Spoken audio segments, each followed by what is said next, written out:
नमस्कार। आज हम लोग मौजूद हैं आकाशवाणी पटना में। हम लोग बाल अधिकार सप्ताह मना रहे हैं, जिसके तहत आज हमारे साथ मौजूद हैं अलका प्रियदर्शनी मैम, कार्यक्रम अधिकारी आकाशवाणी पटना, और हमारे साथ दो बच्चे हैं जो इनसे कुछ सवाल पूछेंगे बाल अधिकार से संबंधित, रेडियो प्रोग्राम से संबंधित। ये प्रेरणा कुमारी हैं और ये अंशु कुमार हैं। आइए इनसे सवाल पूछते हैं। मेरा पहला सवाल है, स्पेशल नीड्स के बच्चों को रेडियो कार्यक्रम कैसे जागरूक कर सकता है? हाँ बच्चों, आप लोग का बहुत बहुत धन्यवाद और शुभकामनाएं। स्पेशल नीड्स के बच्चों को रेडियो कार्यक्रम के माध्यम से जागरूक किया जा सकता है। खास तौर पर सरकार ने अभी दिव्यांगों के लिए कई कानून बनाए हैं। नौकरी में, पढ़ाई में उनके लिए कुछ जो सीटें हैं वो आरक्षित की गई हैं, तो इस बात की सूचना दी जा सकती है। साथ ही दिव्यांगों की सुविधा के लिए किस तरह से हम जो बिल्डिंग बनाते हैं, कहाँ रैंप की सुविधा होनी चाहिए, या किस तरह से उनके प्रति भेदभाव नहीं हो, उनके लिए क्या इंस्टीट्यूशंस में या किसी भी ऑफिस में उनके लिए क्या सुविधाएं होनी चाहिए, ये सब जानकारी हम दे सकते हैं रेडियो कार्यक्रम के माध्यम से। साथ ही जो इस तरह के बच्चे हैं उनको चिकित्सक की सलाह, मनोचिकित्सक की सलाह, काउंसलर की सलाह और वकील, कानून के जो ज्ञाता हैं उनकी सलाह की भी ज़रूरत पड़ती है। तो उसके विषय में भी हमारे कई कार्यक्रम होते हैं। जैसे अभी कुछ महीने पहले एक विज्ञान के कार्यक्रम में हमने एक ऐसे डॉक्टर से मुलाकात करवाई थी जो ऑटिस्टिक बच्चों की देखभाल कर रहे हैं। तो ऑटिस्टिक बच्चों की देखभाल जब होती है तो उसमें क्या तरीके होते हैं, क्या मेथड्स होते हैं, इसके बारे में भी उन्होंने बताया। तो इस तरह की जानकारी रेडियो के माध्यम से दी जा सकती है। और रेडियो चूँकि सुलभ साधन है, हर घर में रहता है, और अब रेडियो आकाशवाणी पटना अब मोबाइल ऐप पर भी उपलब्ध है, तो आप उसके माध्यम से जानकारी ले सकते हैं। ओके, अब मेरा अगला सवाल है, जो बच्चे शैक्षणिक रूप से कमज़ोर हैं तो उनके लिए क्या किया जा सकता है?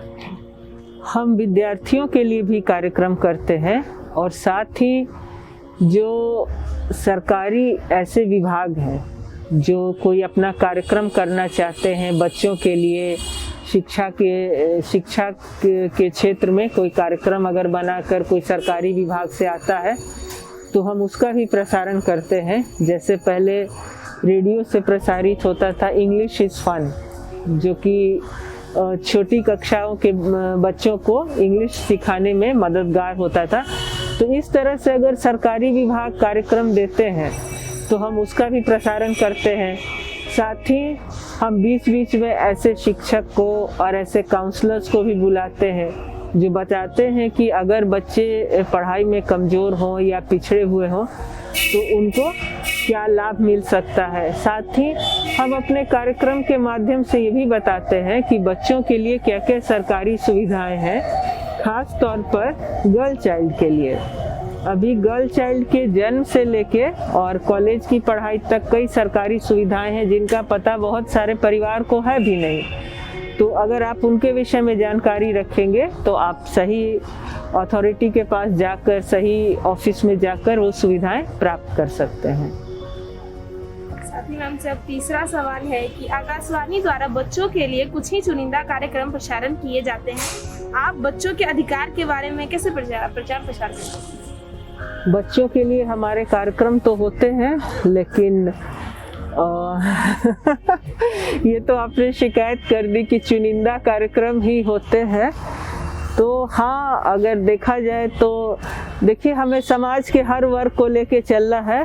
तो बाल मंडली साप्ताहिक होता है, इसके अलावा युवानी के भी प्रोग्राम होते हैं, और बच्चों को संबोधित तो एक दो ही प्रोग्राम हो पाते हैं। लेकिन आपकी इस शिकायत के जवाब में हम ये कोशिश करेंगे कि हमारे जो और कार्यक्रम होते हैं उसमें हम बच्चों से जुड़े मामलों को भी उठाएं। जैसे हमारा कृषि जगत हुआ, या युवानी हुआ या चौपाल हुआ या विज्ञान कार्यक्रम हुआ, तो हम कोशिश करेंगे कि बच्चों से संबंधित मसलों को उन विभागों में भी, उन अनुभागों में भी उठाने की कोशिश करें। आपका बहुत बहुत धन्यवाद। मैं अगस्त्य हूँ और आज मैं क्रिकारी बिहार बाल भवन में मिसेस ज्योति परिहार दी से कुछ बाल अधिकार से रिलेटेड और बच्चों से रिलेटेड कुछ सवाल पूछना चाहूँगा, और ये मेरी पार्टनर है और इनसे तो दी मेरा पूछना यही है कि दी जो बच्चे शारीरिक मानसिक रूप से दिक्कत है, पढ़ाई में कमजोर है, वीक है, तो उनके लिए दी हम लोग यहाँ पे क्या कर रहे हैं? एक्चुअली देखो, मानसिक रूप से वीक होना वो अलग बात है और पढ़ाई में वीक होना अलग बात है। और अगर कोई बच्चा पढ़ाई में वीक है तो ज़रूरी नहीं कि और चीज़ों में वो वीक हो। तो हर बच्चे की दक्षता अलग अलग होती है। हो सकता है वो दौड़ने भागने में बहुत अच्छा, हो सकता है वो बहुत अच्छी चित्रकारी कर सकता है, बहुत अच्छा गाना गा सकता है, बहुत अच्छा नृत्य कर सकता हो। तो उसको अपना स्ट्रेंथ पहचानना चाहिए, अपनी ताकत पहचाननी चाहिए और उस पर काम करके अपनी ताकत को इतना बड़ा कर ले कि अगर कोई चीज़ मेरा वीक भी है उसके बारे में लोग नहीं पूछे। आज लता मंगेशकर के बारे में लोग थोड़ी पूछते हो क्या पढ़ाई की है, क्या डिग्री ली है, नहीं। आज सचिन तेंदुलकर के बारे में लोग नहीं पूछते उनकी पढ़ाई के बारे में। तो अपनी ताकत को इतना बड़ा बना ले कि हमारी कमजोरी छोटी होके कहीं इधर उधर हो जाए। ठीक है दी। और दी मेरा एक और सवाल था कि अभी जैसे हायर एग्जाम्स होते हैं तो उसमें जो सीनियर सब होते हैं वो एग्जाम के चक्कर में टेंशन में आ जाते हैं, डिप्रेशन में हो जाते हैं, एंग्जाइटी का शिकार हो जाते हैं। लोगों को डर लगने लगता है अगर ये नहीं होगा तो क्या होगा, मैं एग्जाम में फेल हो गया तो क्या होगा। तो उसके लिए हम लोग क्या कर सकते हैं? देखो, डर एक ऐसी अवस्था है, मानसिक डर हमारी मानसिक अवस्था है जो होता नहीं है, लेकिन वो मेरे दिमाग में केवल मेरे दिमाग में चलता, हो सकता है वो नहीं हो, लेकिन हम पहले ही से ये सोच के कि ऐसा होगा, ये बुरा ही होगा, हम इतना तनाव पाल लेते हैं और डिस्टर्ब हो जाते हैं कि अगर हमें एग्ज़ाम देना है तो हम एग्ज़ाम पेपर को ख़राब करके आ जाते हैं। तो इससे हर व्यक्ति को, हर बच्चे को मुक्त होने का प्रयास करना चाहिए। और प्रेशर अभिभावक को, पेरेंट्स को भी अनावश्यक दबाव बच्चों पे नहीं डालना चाहिए। अगर ये करके आना, ये लिख के आना, एग्ज़ाम जाते जाते तक हम देखते कितने बच्चे एकदम रिक्शे पे भी एग्ज़ाम, क्लासरूम में भी जा रहे हैं तो पढ़ते पढ़ते जा रहे हैं और पेरेंट्स को लग रहा है घोल घोल के पिला दे।